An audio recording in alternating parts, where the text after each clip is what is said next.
ক্ষণস্থায়ী, এর কোনো স্থায়িত্ব নাই।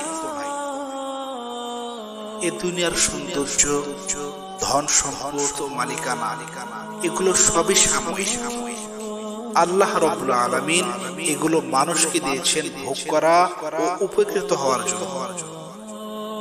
যারা আল্লাহ তাআলার এই নিয়ামত সমূহ ভোগ করবে, অবশ্যই তাদেরকে একদিন আল্লাহর নিকট জবাব দিতে হবে। আল্লাহ তাদের নিকট পরীক্ষা নেবেন। পরীক্ষা নেওয়ার জন্য আল্লাহ তাআলা দুনিয়াতে এসব নিয়ামত দান করেছেন।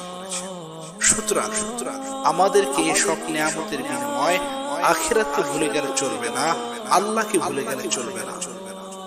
আল্লাহর দরবারে মুমিনদের জন্য যে নিয়ামত রাখা হয়েছে, মুমিনদের জন্য যে রিজিক রাখা হয়েছে, সেই রিজিক অতি উত্তম এবং ওই রিজিক স্থায়ী।